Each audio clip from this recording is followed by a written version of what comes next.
রাজ্যের প্রাক্তন deputy speaker 5 বারের বিধায়ক ছিলেন আশিস বন্দ্যোপাধ্যায়। তার দেহ উদ্ধার হয়েছে। রামপুরহাটে বাড়িতে পার্টি অফিস, সেখানেই তার ঝুলন্ত দেহ উদ্ধার হয় এবং এই মৃত্যুতে বেশ কিছু রহস্য ঘনীভূত হচ্ছে। কি কারণে মৃত্যু? আজ সকালেই তার দেহ উদ্ধার হয়েছে। 5 বারের বিধায়কের পাশাপাশি ডেপুটি স্পিকার ছিলেন। টিএমসি আমলে স্কুল শিক্ষামন্ত্রী, কৃষিমন্ত্রীর দায়িত্বও সামলেছেন। 26-এর ভোটে বিজেপি প্রার্থী ধ্রুব সাহার কাছে পরাজিত হন। হারের পর কিছুদিন আগেই নব তৃণমূলে যোগ দিয়েছিলেন তিনি, আর ঘর থেকে তার দেহ উদ্ধার এবং সুইসাইড নোট মিলেছে। এবার অবশ্যই প্রশ্ন উঠছে যে কি কারণে এই আত্মহত্যা? অবসাদে আত্মহত্যা নাকি অন্য কিছু কারণ? এখনো পর্যন্ত তদন্তে পুলিশ কি জানতে পেরেছে? আমার সঙ্গে অক্ষয় রয়েছেন প্রতিনিধি। অক্ষয়, এখনো পর্যন্ত কি কি তথ্য পাওয়া যাচ্ছে? পুলিশ তদন্ত এগিয়ে নিয়ে যাওয়ার পর নতুন কিছু আপডেট পাওয়া যাচ্ছে কি? ঠিক কি কারণে এই মৃত্যু, কি ঘটেছিল? দেখো, তোমাকে জানা রাখি, আজ সকালেই প্রাক্তন বিধায়ক 5 বারের আশিস বন্দ্যোপাধ্যায় তার যে রামপুরহাট শহরের 5 নম্বর ওয়ার্ডের যে বাড়ি, সেই বাড়ির যে দলীয় কার্যালয়, সেখান থেকে ঝুলন্ত মৃতদেহ উদ্ধার হয় আজ সকালে। রামপুরহাট থানার পুলিশ ঝুলন্ত মৃতদেহটি উদ্ধার করে রামপুরহাট মেডিকেল কলেজ হাসপাতালে ময়নাতদন্তের জন্য পাঠায়। সেখানে ময়নাতদন্ত হয় এবং বীরভূম পুলিশ সুপার তিনি যেটা জানাচ্ছেন যে পুলিশের প্রাথমিক অনুমান এখনো পর্যন্ত যে তিনি আত্মহত্যা করেছেন। তবে যেখানে আত্মহত্যা করেছিলেন বা যেখানে মৃতদেহ উদ্ধার হয়েছে, সেখানে একটি সুসাইড নোট উদ্ধার হয়েছে এবং সেই সুসাইড নোটে প্রাক্তন বিধায়ক আশিস বন্দ্যোপাধ্যায় তিনি উল্লেখ করেছেন যে তার মৃত্যুর জন্য কেউ দায়ী না, তবে বেশ কিছু প্রশ্ন সেখানে ছুড়ে দিয়েছেন তিনি। এবং তিনি দাবি করেছেন যে ছাত্র জীবন থেকে তিনি রাজনীতির সাথে যুক্ত, তবে তিনি কোনো রকম দুর্নীতির সাথে আপোষ করেননি, তিনি কোনো রকম দুর্নীতি করেননি। পাশাপাশি তারাপীঠ রামপুরহাট উন্নয়ন পরিষদ, সেই উন্নয়ন পরিষদের চেয়ারম্যান ছিলেন আশিস বন্দ্যোপাধ্যায়। গত 2015 সালে তিনি চেয়ারম্যান হয়েছিলেন এবং রাজ্যে পালাবদল হওয়ার পর এই টিআরটিএতে দুর্নীতি হয়েছে তেমনটাই বিজেপি নেতৃত্ব দাবি করেছিলেন এবং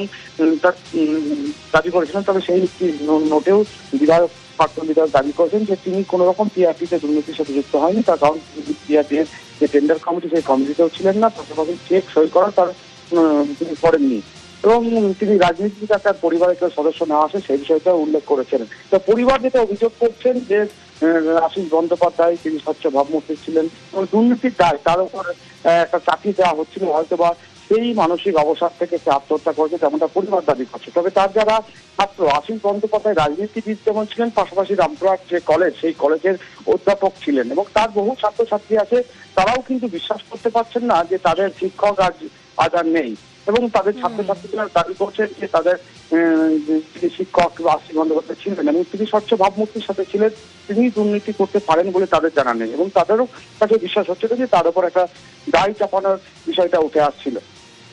বেশ, আত্মহত্যা নাকি অন্য কিছু? প্রাক্তন ডেপুটি স্পিকারের মৃত্যুর তদন্ত শুরু করেছে পুলিশ।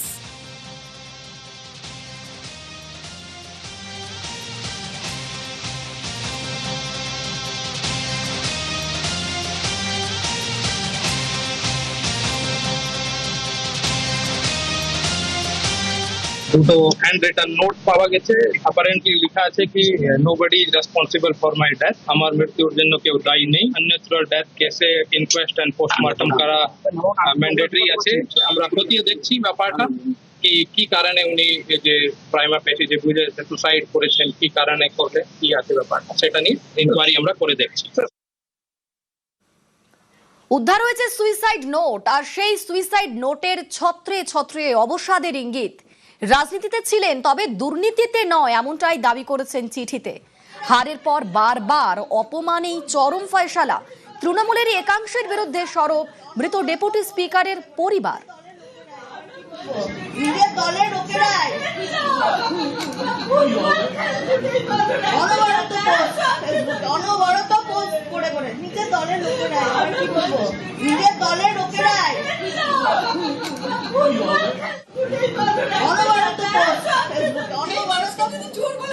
শিক্ষিত কলেজে একটা প্রফেসর, বাংলা ডিপার্টমেন্টের হেড, তাকে বললে চোর, সে সম্মান সহ্য করতে পারে?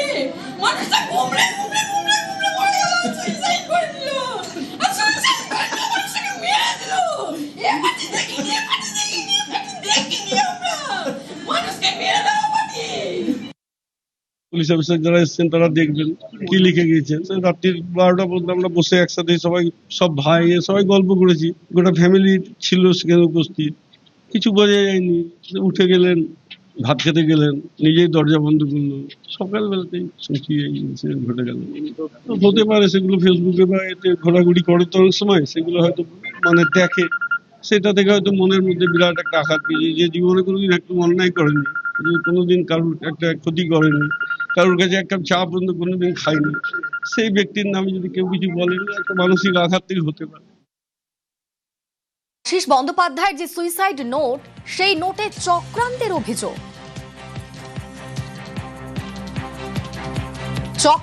অভিযোগ করছেন আশিস বন্দ্যোপাধ্যায়। তার সুইসাইড নোটে তা স্পষ্ট।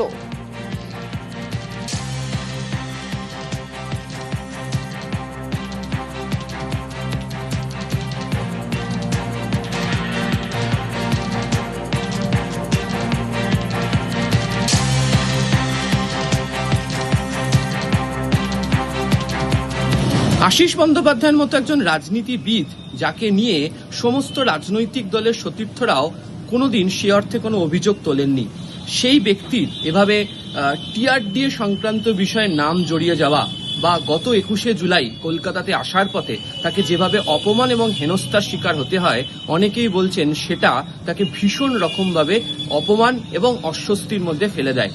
যেহেতু দীর্ঘদিন ধরে তিনি অধ্যাপনার সঙ্গে সংযুক্ত ছিলেন, ফলে এহেন আচরণ তিনি মন থেকে মেনে নিতে পারেননি। তবে সত্যি টিআরডিএ সংক্রান্ত ঘটনার সঙ্গে কেন বারবার তার নাম সামনে নিয়ে আসা হচ্ছিল বা কেন তিনি অস্বস্তির মধ্যে পড়ছিলেন, তার পিছনে অন্য কোনো বৃহত্তর রাজনৈতিক অঙ্ক রয়েছে কিনা সেটাও তদন্তে যেন উঠে আসেন চাইছেন সমস্ত রাজনৈতিক দলের বা বিভাগের সদস্যরাও। আবির ঘোষাল, নিউজ 18 বাংলা। যদিও আশিস বন্দ্যোপাধ্যায়ের সুইসাইড নোট বলছে অন্য কথা।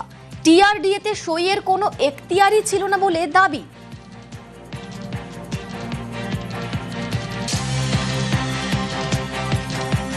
আশিস ব্যানার্জি আজীবন রাজনৈতিক সততার প্রতীক এবং রাজনৈতিক ব্যক্তিত্ব। মানসিক দুশ্চিন্তা কি ছিল ওনার, সেটা তো বলতে পারবো না। তার দীর্ঘ রাজনৈতিক জীবনে আশিস ব্যানার্জি কারো কাছে কোনোদিন 5টা পয়সা নিয়েছেন বা কোনো দুর্নীতির অভিযোগ তার বিরুদ্ধে তার হাজার সত্ত্বেও কিন্তু এটা আজ পর্যন্ত বলতে পারেননি। তার মতো সৎ নিষ্ঠাবান রাজনৈতিক কর্মী খুব বিরল। ওনাকে কেউ পছন্দ করতে পারেন না করতে পারেন, কিন্তু আশিস ব্যানার্জি চোর, কারা কাছে 1 পয়সা খেয়েছেন একথা কেউ বিশ্বাস করবে না। সেটাই দুঃখ পেয়েছেন বেশি করে। কিছুদিন আগে একটা রাস্তায় একটা ছেলে ধরেছিল, তারপর অনেকে অনেক ফেসবুকে অনেক কমেন্ট করছেন যেগুলো মেনে নিতে পারছেন না। সুইসাইড নোটটা থেকে আমার তাই মনে হলো। রাজনীতি লোকদের সব থেকে একটা অকারণে কারোর উপর ব্লেম চেপে যায়। উনি ওখানকার কোনো টেন্ডার অথরিটি ওনার ছিল না, ওখানে সই করা উনি করতেন না, টিআরডিএ উনি ছিলেন না, এবং কোনো রকম চেক পাওয়ার উনি নিজের হাতে কোনোদিন রাখেননি। সুতরাং যারাই এদিক ওদিকে কথা তুলছেন, আমি মনে করি তারা বিভ্রান্তি ছড়াচ্ছেন সমাজে, কেননা উনি ওটার সঙ্গে কোনোভাবেই যুক্ত ছিলেন না। যার চেক পাওয়ার ক্ষমতা থাকবে না, যার টেন্ডার পাওয়ার ক্ষমতা থাকবে না, সে কিভাবে দুর্নীতির সঙ্গে যুক্ত থাকবে? সুতরাং আমরা এটাকে নস্যাৎ করছি। সেগুলো হয়তো সেন্টিমেন্টে তার কোথাও আঘাত করেছে। আশিস বন্দ্যোপাধ্যায়ের প্রাক্তন ছাত্র, তিনি কি বলছেন তার বক্তব্য শোনাবো। 2011 সালে আমি স্যারের সঙ্গে আমার প্রথম পরিচয় কলেজ সূত্রেই, ঠিক আছে, ওখান থেকে আমার ছাত্র পরিষদে হাতে করি। স্যার আমার শিক্ষাগুরু ছিলেন। উনি দুর্নীতির সঙ্গে একটুকু জড়িত থাকবে বলে আমরা কোনোদিন ভাবিও নি, ভাববো না। আর স্যার এই সবের সঙ্গে যুক্ত থাকবেনও না। উনি সাদা পায়জামা, সাদা পাঞ্জাবি পরতেন। ওনার গায়ে একটা কাদাও লাগতে পারে বলে আমাদের এতটুকু বিন্দুমাত্র বিশ্বাস হয় না। নির্ভীক এবং সৎ মানুষ হিসেবে আমরা ওনাকে চিনি। উনি খুব সেন্টিমেন্টাল লোক ছিলেন। ওনাকে হয়তো এমন কিছু একটা ব্যাপার ছিল যেটা ওনাকে আঘাত লাগে, যার জন্য হয়তো এই দুর্ঘটনাটা ঘটে। কত উত্তোলনের পর ওনার সঙ্গে আমার কথা হয়, উনি বলেন যে তোরা ঠিকঠাক চল, ঠিক মতো চলবি, মানুষের মতো মানুষ হবে। কিন্তু উনি যে এই এত বড় জিনিসটা একটা ঘটাবেন, এটা আমরা স্বপ্নেও কোনোদিন ভাবিনি।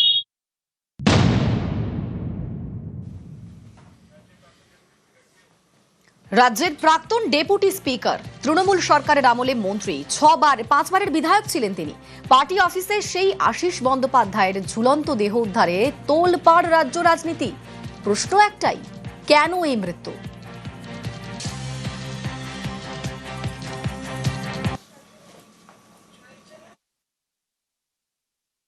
আশিস বন্দ্যোপাধ্যায় একজন শিক্ষাবিদ, সজ্জন রাজনীতিবিদ, ব্যক্তিগতভাবে একজন সজ্জন সৎ মানুষ। তার এভাবে চলে যাওয়া এবং কোনো কারণ ছাড়াই, কারণ মিনস এই জন্য বলবো, বিজেপি প্রার্থী জিতে 5 বারের এমএলএ কে হারানোর পর বাড়ি গিয়ে প্রণাম করেছে। এই যে 4 মাস আগের নির্বাচনে তো আপনি এরকম উদাহরণ খুব একটা দিতে পারবেন না, যে যার সঙ্গে লড়াই করলো তাকে হারালো, দিয়ে তার বাড়িতে গিয়ে প্রণাম করে আশীর্বাদ চেয়ে নিচ্ছে যাতে আমি আপনার দেখানো পথে 5 বছর চলতে পারি। এটা তো ওনার ক্ষেত্রে ঘটেছে। বিজেপির ওনার পরিবারও আমাকে বললেন যে বিজেপির সকলের সঙ্গে আমাদের সম্পর্ক ভালো, কারোর সঙ্গেই কোনো খারাপ সম্পর্ক ছিল না। তো স্বাভাবিকভাবে ওনার চলে যাওয়াটা দুঃখজনক, এবং উনি থাকলে আমার মনে হয় ভালোই হতো। উনি অন্যায়ের বিরুদ্ধে এবং তৃণমূল কংগ্রেসের দুর্নীতির বিরুদ্ধেই, মমতা ব্যানার্জির যে তৃণমূলের যে অংশটা মমতা ব্যানার্জির সাথে আছে, সেই অংশটার সঙ্গে তো ওনার দূরত্ব তৈরি হয়েছে। কারণ যে কমিটিটা মমতা বন্দ্যোপাধ্যায় করেছিলেন নির্বাচনে হেরে যাওয়ার পরে, সেখান থেকে উনি পদত্যাগ করেন এবং তিনি দূরত্ব বজায় রাখার কথা জানিয়েছিলেন যে আমি এই মমতাপন্থী তৃণমূল থেকে আমি দূরত্ব বজায় রাখছি, এবং তিনি তার পদ থেকেও রেজিগনেশন দিয়েছিলেন। দলের কেউ কেউ খারাপ কাজ করেছে, তার যদি প্রভাব ওর গায়ে পড়ে গিয়ে এই অসম্মানটা মানতে পারছিল না। কোথাও গেলেই চোর বলে চিৎকার অথবা গায়ে ডিম ছুঁড়ে মারা। এটা যারা ভদ্রভাবে সমাজে বিচরণ করেছে, রাজনীতি করেছে, কোনো একজন মানুষের কাছেও শুনিনি যে আশিস খারাপ লোক, আশিস অন্যায় করে, আশিস তোলাবাজি করে, এরকম কোনো কথা কখনো শুনিনি। এই যে দুঃখ, রাজনীতি করতে গিয়ে তাকে অসম্মানিত হতে হলো, যার পরিণতিতে এমন একটা রাস্তা বেছে নিল যার থেকে দুর্ভাগ্যের আর দুঃখের কিছু নেই। আমার সঙ্গে আশিস দার শুক্রবার একাধিকবার কথা হয়। প্রথমে মনে হয়েছিল যে অবিশ্বাস্য ব্যাপার, আশিস দার সুইসাইড নোট, সেই সুইসাইড নোটটা দেখলাম।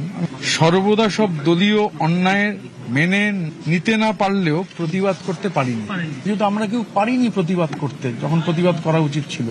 যদি বলেন সেই দায় আমাদের, আমরা পারিনি তো প্রতিবাদ করতে। এবার যখন প্রতিনিয়ত জিনিসপত্র বেরোচ্ছে এবং এখন এটা পরিষ্কার যে যা হয়েছে সেটা একটা অর্গানাইজ লুট অ্যান্ড লিগালাইজ প্লান্ডার, আর তার দায় দিতে হচ্ছে অগণিত। আশিসদার মতো সর্বজন শ্রদ্ধেয় মানুষ এরকম আরো অনেকে আছেন যারা করেছে, তাদের চোট শুনতে হওয়া কোনো সমস্যা নয়, কিন্তু যিনি কিছু করেননি, যারা কিছু করেনি। বাংলার আজকের রাজনীতি যে কদর্য অবস্থায় দাঁড়িয়ে আছে, তার পরিণতি এই আশিস বন্দ্যোপাধ্যায়ের মতো একজন মানুষের এই অস্বাভাবিক মৃত্যু। এই যে একটা ট্রেন্ড চলছে, কোনো অভিযোগ প্রমাণের আগে সামাজিকভাবে কলঙ্কিত করার একটা চেষ্টা হচ্ছে, ভয় দেখানো হচ্ছে, ডিম মারা হচ্ছে, মানুষকে আতঙ্কিত করে দেওয়া হচ্ছে, মনের উপর চাপ বাড়িয়ে দেওয়া হচ্ছে। আশিস বন্দ্যোপাধ্যায়ের মৃত্যু তার জ্বলন্ত উদাহরণ। ফলে আমরা এর পুরোদস্তুর নিরপেক্ষ তদন্ত চাই। থ্রেট কালচারে প্রাণ গিয়েছে আশিস ব্যানার্জির। বাংলার রাজনীতির চরম লজ্জাজনক ঘটনা। আত্মহননের যে ঘটনা ঘটেছে তা অত্যন্ত দুঃখজনক। আমরা রাজনীতি করতে চাই না, কিন্তু কুণাল বাবু যেহেতু রাজনীতি টানছেন, আমি শুধু এটুকু বলবো, যিনি আত্মহত্যা করেছেন তিনি অত্যন্ত ভালো মানুষ ছিলেন, এ বিষয়ে কোনো সন্দেহ নেই। কিন্তু তার ভাইপো সম্পর্কে একটু খোঁজ নিয়ে দেখুন। তৃণমূলের এই যে ভাইপো প্রবলেম, এই ভাইপো প্রবলেম থেকে যদি তৃণমূল যদি না বেরোতে পারে, তাহলে ডিম কেন আর অনেক কিছু খাবে। উনি সুসাইড নোটে অনেক কিছু লিখে গেছেন, অনেক জায়গাতে মত জানাতে পারেননি সেটাও লিখেছেন, অনেক কিছু বলতে পারেননি সেটাও লিখেছেন। পুলিশ তদন্ত করছে, তদন্তে উঠে আসবে কি হয়েছিল না হয়েছিল। আশিস বন্দ্যোপাধ্যায়ের কদর তৃণমূল করেনি, মন্তব্য জগন্নাথ চট্টোপাধ্যায়।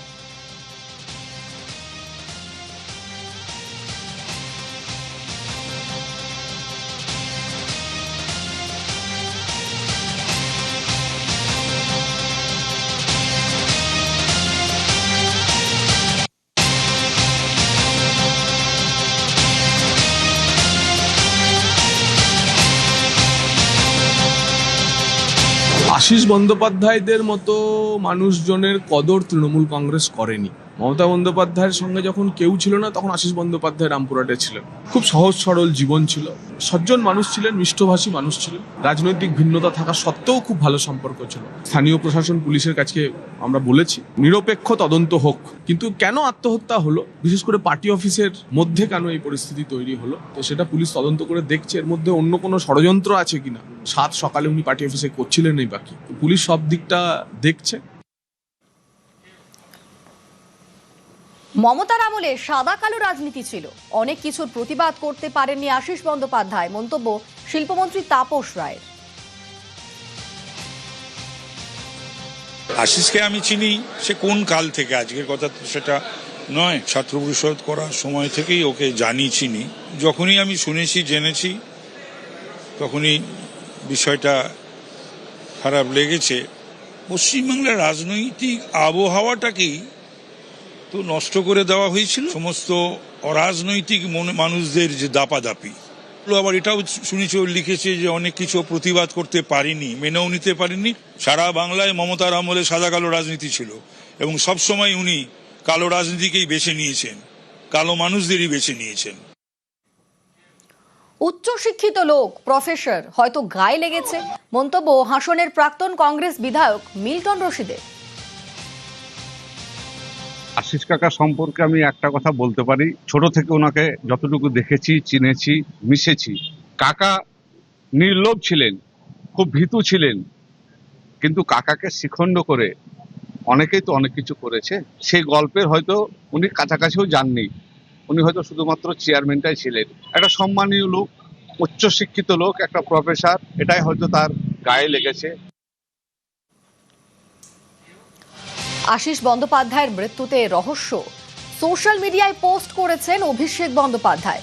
যারা অপপ্রচার করেছিলেন গভীরভাবে ভাবা দরকার, রাজনৈতিক লড়াই আসবে আবার চলে যাবে। অভিষেক বন্দ্যোপাধ্যায় লিখেছেন, জীবন একবার হারিয়ে গেলে আর ফিরবে না। সোশ্যাল হ্যান্ডেলে পোস্ট করেছেন অভিষেক বন্দ্যোপাধ্যায়।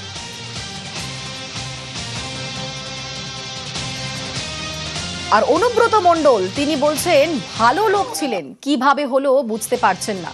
অনুব্রত মণ্ডল কি বলছেন শোনাবো।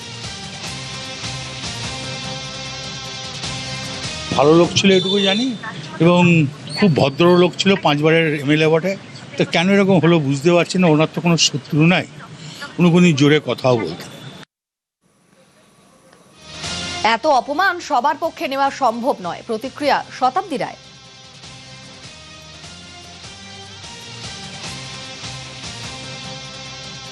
মানুষ এমন হয়ে গেছে না এখন, এই মৃত্যু কিন্তু শুধু আশিসদার একার না, অনেকের হতে পারে। কে কোন দলে আছে, কে কোন দলে নেই, কে কেন করছে কি না, সে মানুষ এত ভাবে তাদেরকে অপমান করছে, এই অপমানটা সবার পক্ষে নেওয়া সম্ভব নয়।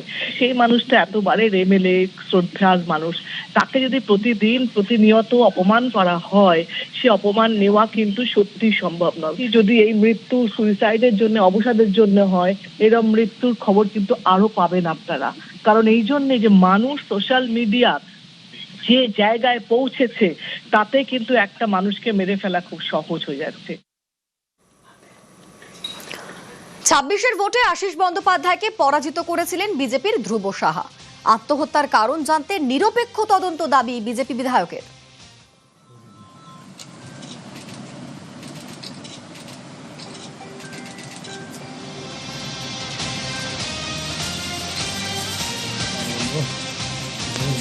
যে কোনো মৃত্যুই বেদনাদায়ক। আশিস ব্যানার্জির মৃত্যু অত্যন্ত দুঃখজনক ঘটনা। আমরা পরিবারের প্রতি সমবেদনা জানাচ্ছি এবং আশিস বাবুর এই আত্মহত্যার কারণ জানতে নিরপেক্ষ তদন্তের দাবি জানাচ্ছি। আশিস বাবু পরাজিত হয়েছিলেন, 25 বছর বিধায়ক ছিলেন। আমি নিজে গিয়ে তার বাড়িতে প্রণাম করে এসেছিলাম। যেদিনকে গেছিলাম মনে হয়নি যে তিনি আত্মহত্যা করতে পারেন, কিন্তু আজকে তাকে আত্মহত্যা করতে হয়েছে। দলীয় কিংবা তার পারিবারিক কোনো কারণ আছে কিনা তদন্ত করতে হবে।